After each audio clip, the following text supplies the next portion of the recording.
Welcome to Zero Authority. We are freeholders. We are a community of hodlers covering topics in the Stacks ecosystem and the broader crypto world. This is our Built on Stacks, secured by Bitcoin series, where we talk to the builders who are dedicated to creating the next generation of permissionless, open source, and decentralized applications on Bitcoin. EggsChain is built on stacks and secured by Bitcoin. EggsChain is a healthcare technology company that proudly operates at the intersection of technology, reproductive medicine, scientific research, and humanity. When a woman wants to know the status of her frozen eggs, her options are limited. While she may call or write the clinic facility to request an update, there is no universal methodology. As a result, patients often do not know exactly where their eggs are stored. EggsChain has a patented technology and team of experts. They strive to enable better decision-making, preserve the hopes of life, and help advance humanity. Did we mention EggsChain NFT drop is coming soon?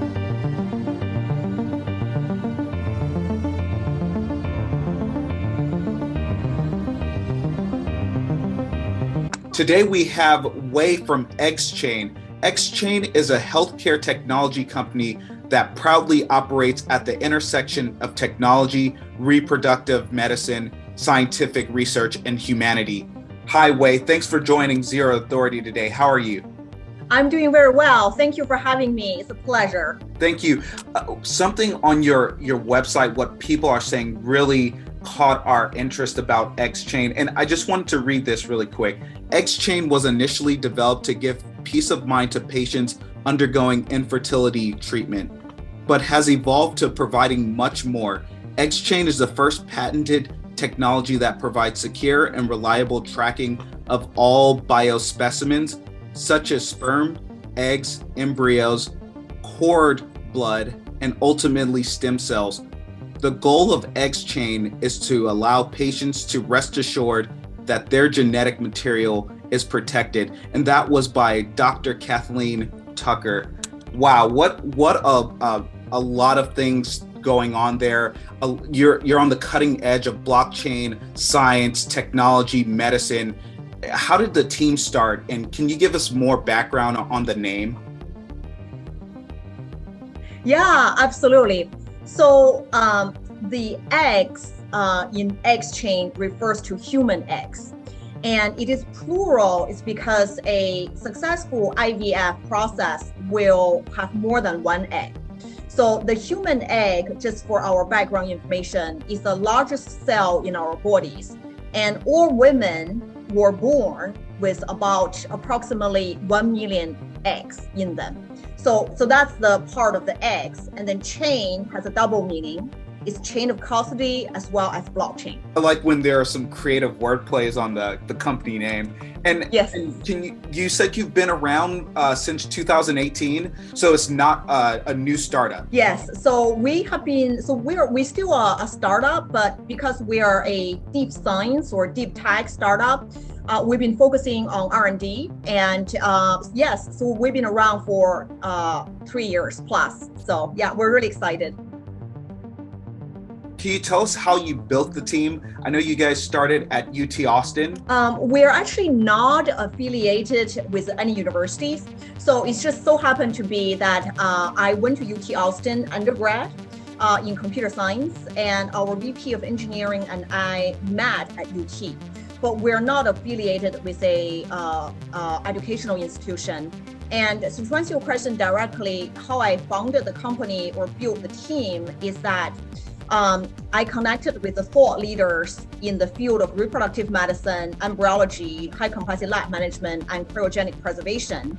And I shared them this idea that I had, which is to use the blockchain to track, match, and manage biospecimens such as sperm, eggs, embryos, tissues, organs, genome, and so on and so forth. And they absolutely loved the idea, and they decided to join our scientific advisory team.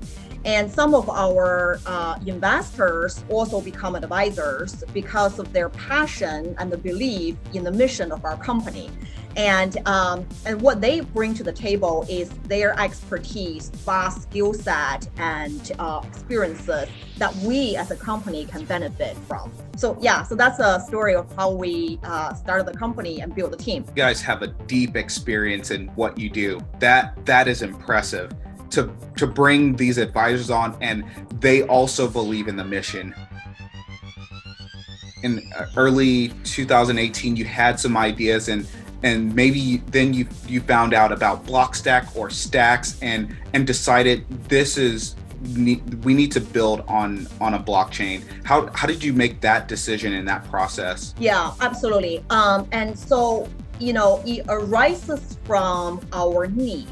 So our need is that we need to build on something that can last for at least past our lifetime, right? Or, another way to think about it is we want to build on the most battle-tested blockchain, or one of the most battle-tested blockchain, because your biospecimen and my biospecimen, all of our biospecimen, can potentially last longer than our lifetime.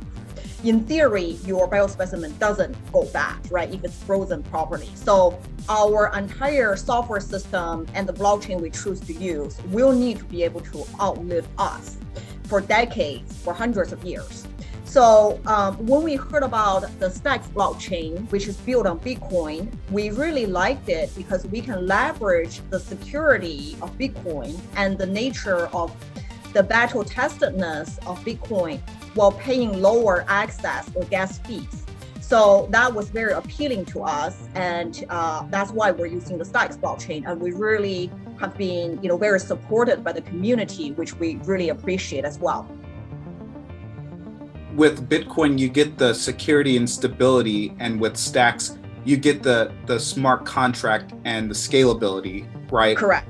Yeah, and the lower gas fees. Yeah, the smart contract is readable, reviewable, and easily, you can you can see everything, right? It's not just a lot of code. Not that there's anything wrong with that, but I like the fact that it's based on a functional programming language, and you can review it. It's very logical. You can read everything very easily. So. Your background is in computer science as well, correct? Correct, yeah. So I have a computer science degree from the University of Texas, Austin. Yeah, so, yeah. And deciding to build to solve this problem, is there some catalyst in your life what made you think, I want to solve this problem and devote the next 10 years? Absolutely. So one of my best friends, or my best friend, froze her eggs. And if you think about our generation, if you talk to your friends, or many of my friends tell me every woman they know are freezing their eggs, or were they, as a precaution or as a kind of like an insurance policy, or we also have heard a lot of people freeze their eggs or sperm, because of certain treatment that they will anticipate to go through, and then freezing their eggs and sperm is a precaution against certain, negative effects of certain treatments. So I really thought that this is an industry that has a lot of promise. It empowers the consumer, it empowers men, it empowers women, it empowers families. And, so that you're not constrained by a biological clock. Like I have to have children today, or I have to have children tomorrow, but you are giving yourself a lot of, flexibility, if you will, when it's needed, right? Sometimes you don't want the flexibility. Sometimes you want to do it now, right? But if there's any reason that you want to delay childbearing, then you have the flexibility to pursue perhaps career or pursue some other interest, or, look for a suitable partner so that you can provide a better family environment for your children. So I just think that this is a great thing to do anyways. And not to mention that, the rate of infertility worldwide is increasing, and 1 in 8 couples in the United States are infertile. And we have seen a 10% year-on-year growth in IVF, and a 33% increase in women starting freezing eggs year-on-year between June and November of 2020. based on a NYU Lagoons Fertility Center study. So yeah, so there's just many macro trends, there's good rationale behind what we're doing.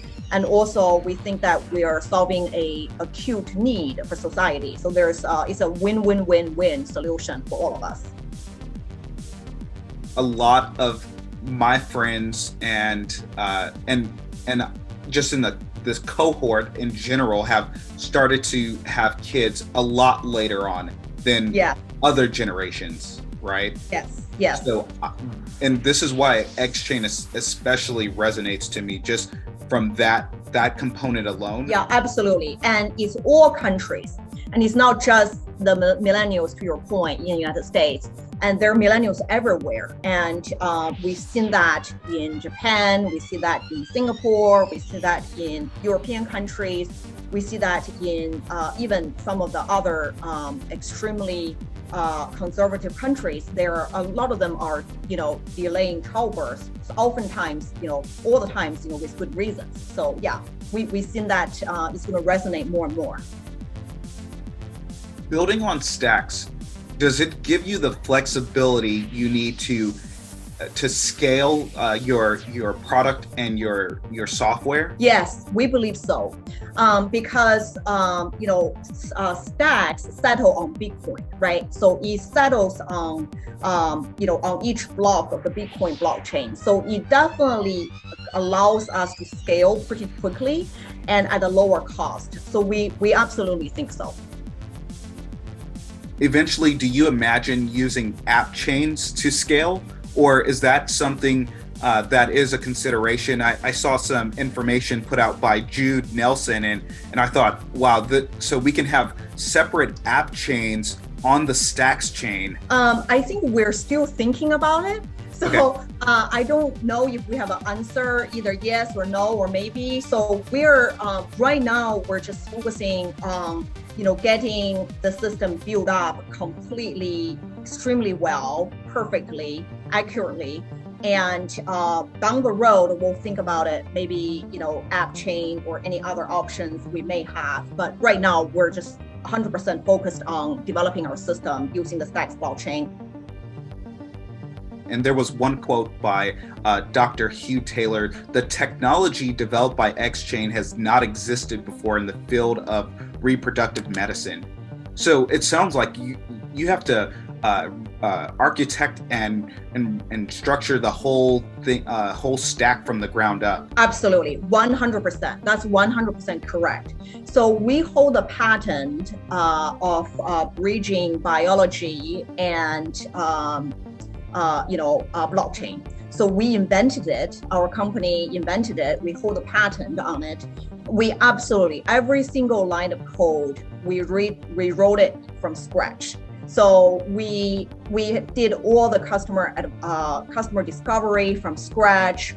Every single feature was developed, completely from our brains.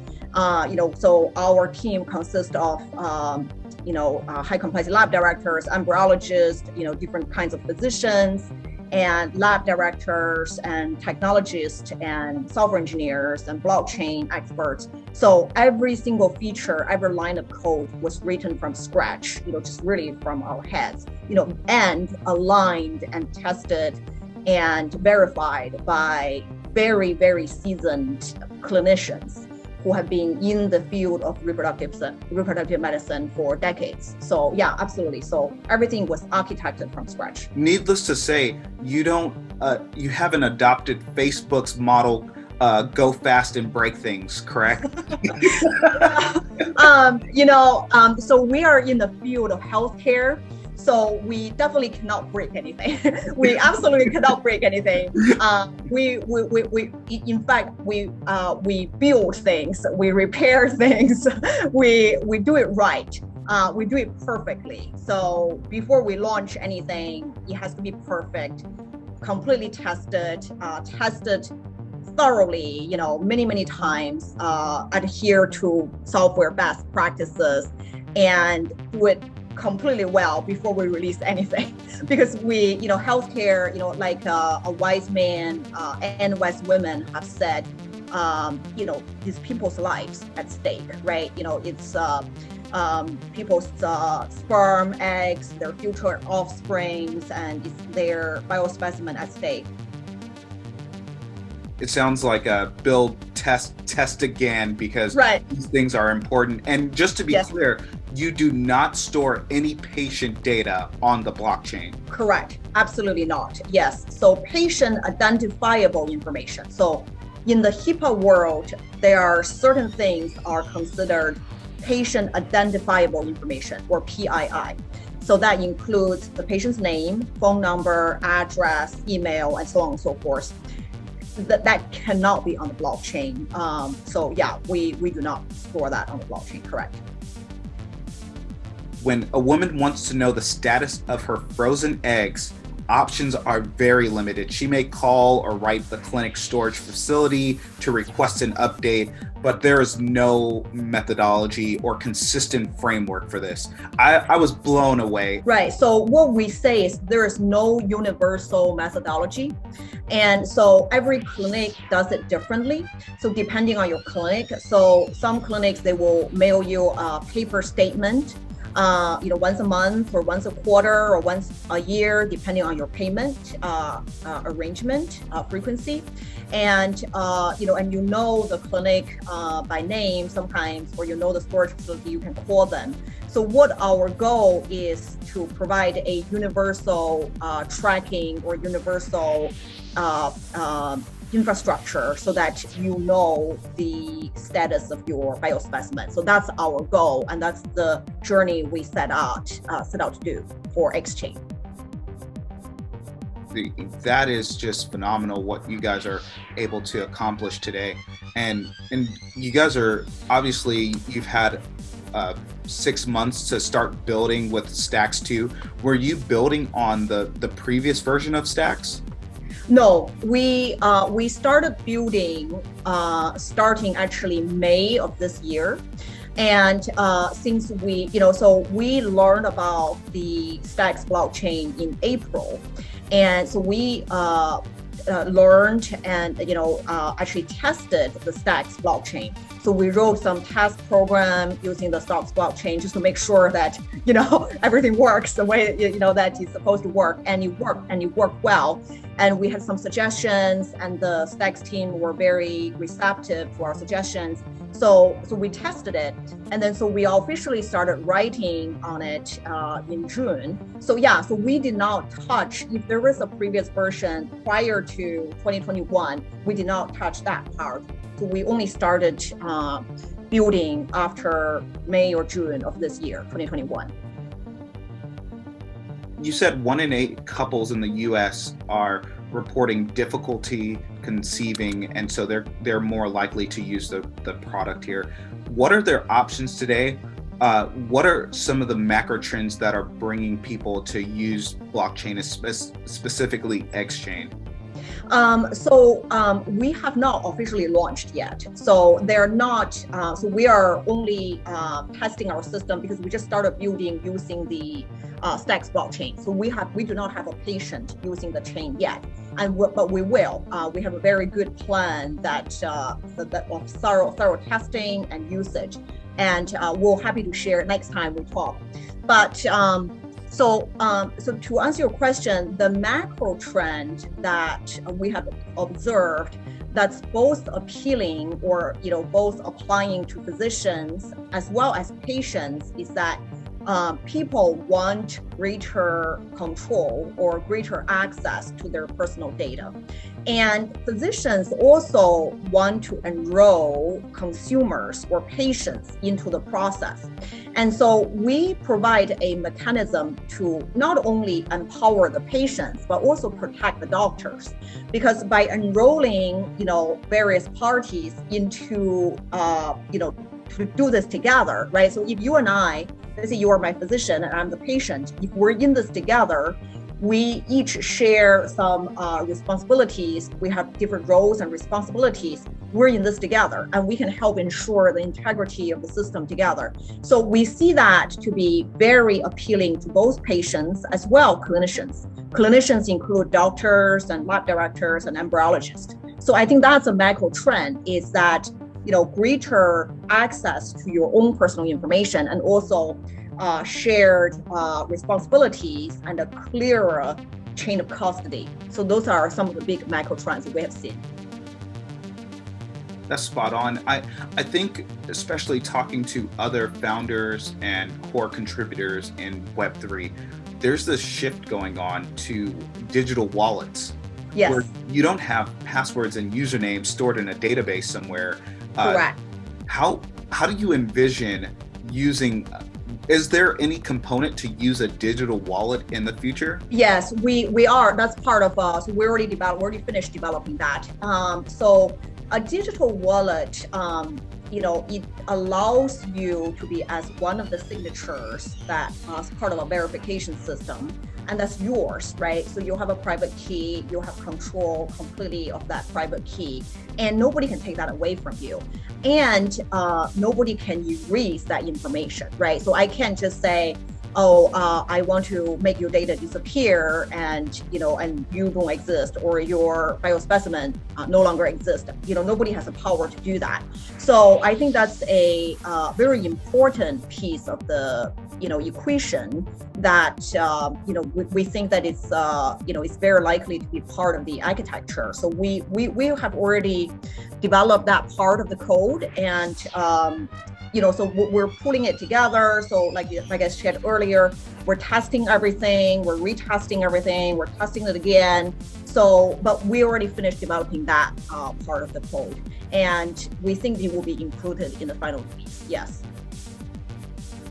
Imagine if there was a couple using EggsChain, and obviously you want other health information to go along with this information. Is there the potential to add that type of health information to EggsChain? Yeah, absolutely. In the future, anything is possible, because what we're doing is we're developing a platform that can have other technology to be built on it, right? So EggsChain is a platform, it's a usable platform. It's not just the infrastructure, there's applications to it, but we pre-planned, if you will, or we build it with a future in mind where, other applications can be built on top of EggsChain.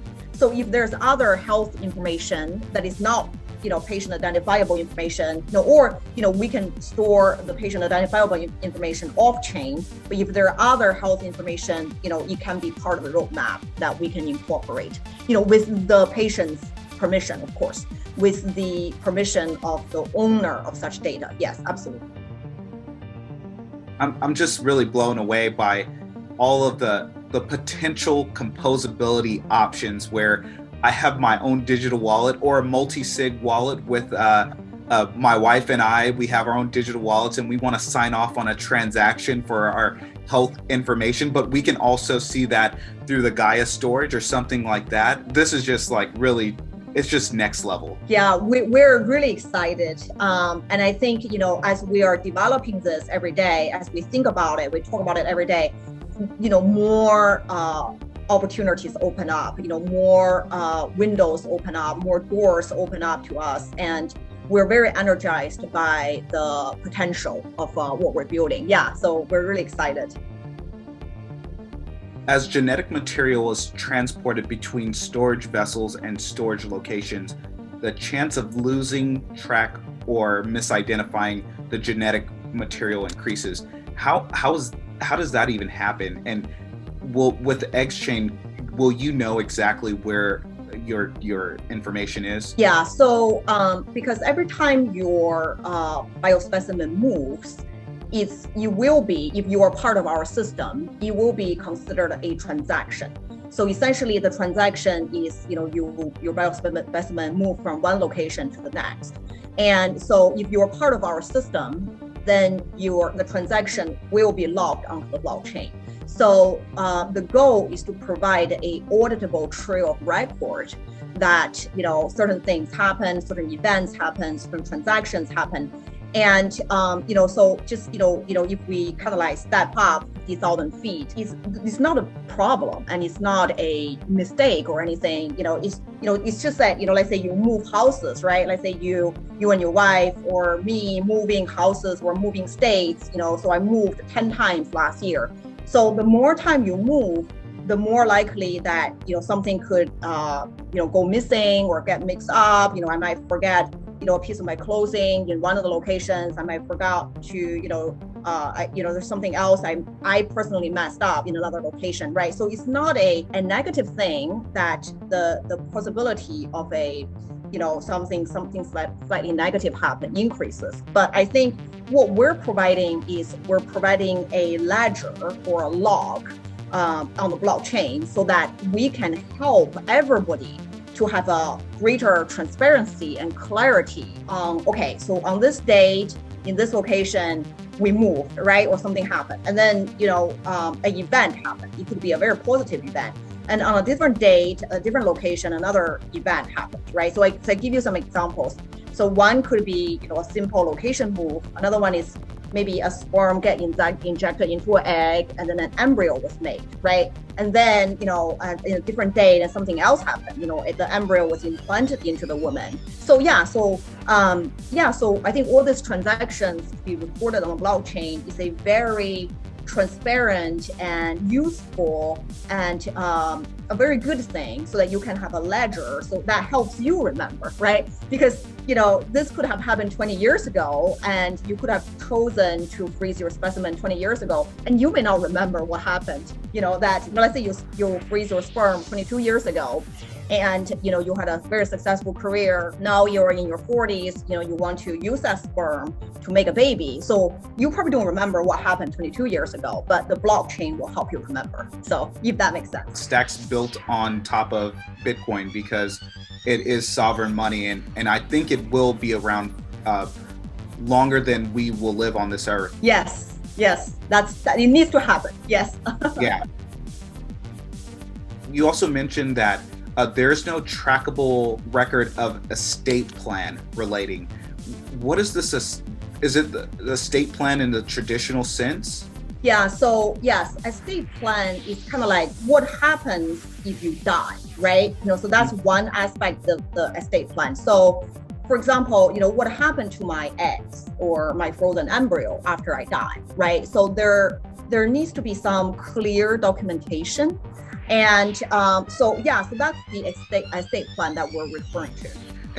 And also too, when you face dilemmas and you have to make some hard decisions, with knowing exactly that record of account and what transpired many years ago, I think that gives people comfort knowing that I don't have to remember everything or Correct. Where that egg or the sperm was and where I was at that location or time. Because, as you know, many things go on in life as well. And you have many ups and downs. And at one point, you may have faced some hard times, but now it's a different journey and you're on a different path. And maybe you want to start a family now or something. Correct. Yes, exactly. No, I agree with you 100%.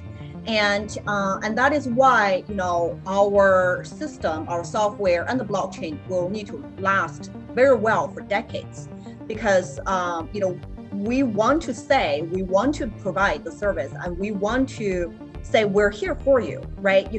Life has, just like you said, life has ups and downs and, you might, one day live in Singapore, one day live in Indonesia, another day live in Dubai, and then you come back.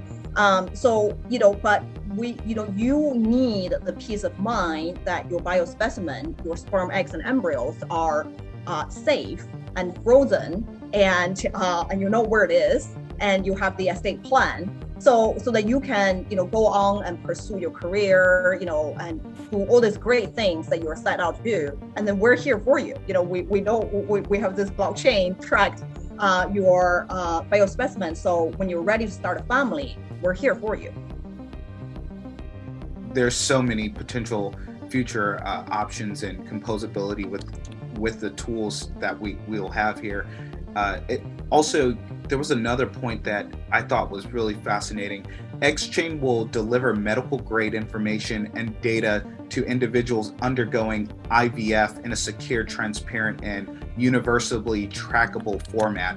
I've known a number of couples that have underwent IVF, and that is much needed, the tracking mechanism and the timestamps too. Yes, absolutely. And as you may know, and based on your friend's experience, it's a very this process is a very emotional process, and you cannot focus on 100 different things during the process, because nobody has done this before, right? Very few people have gone through IVF before, and then you are going through IVF on top of your regular work responsibilities, on top of your regular family responsibilities. So we want to ideally make it as easy and provide as much peace of mind as possible. Yeah, and is that related to the patented blockchain solution to help enhance clinics? Yes, absolutely. Yeah, so we are providing our solutions to the clinics, and they are our because we need the clinics adoption as well. So in addition to the patients, so yes, absolutely. Will other companies like EggsChain explore blockchain solutions in the next 5 to 10 years? And does your patent provide the technology rights over the fertility DNA data? Absolutely, yes. Using the blockchain, yes. And was that also a lengthy process as well? I know some other people that have received patents, and it is not a process that goes fast. Yeah, no, and then it did take a few years. Just like a lot of good things happen in life. Patience is a virtue. So we enjoy the process, but it did take a few years, certainly. Last question, Wei. Tell us about your experience in the Stacks Accelerator. Trevor's awesome. The team is awesome. Many people really put their arms around this accelerator and provided the tools and guidance for all of these companies. And just being a casual observer and watching and being a part of the Stacks ecosystem, I have been thoroughly surprised and amazed with the companies and the groups and the individuals in this program. Yeah, we absolutely, yes, we did participate in the Stacks Accelerator, and we absolutely enjoyed it. And it's a very rich learning experience, and the community is brilliant, and I would say very generous. And so not only we received support from the accelerator leadership, but we also leaned on one another. So all the 20-some companies, we became pretty close. And so we helped each other out, and we were able to share the lessons learned, share our expertise with one another. And so we really think that this is a very collaborative and supportive community. And we think that we'll benefit from the community. And we hope to continue contributing to the community for years to come. Yes, certainly. Is there a potential launch date for EggsChain? Yeah, we have one. We have a very clear date. It's in our roadmap. In fact, we have all the testing dates down to the date, but we don't want to share at this time, but we'll share with you the next time we talk. Yeah, we have a very, very detailed timeline. Yes, yeah. Thanks for watching our short series, built on Stacks, secured by Bitcoin. Thanks to Freehold and Trevor and the Stacks Accelerator. Zero Authority is a community of people who believe in open source and permissionless systems. Remember why you started.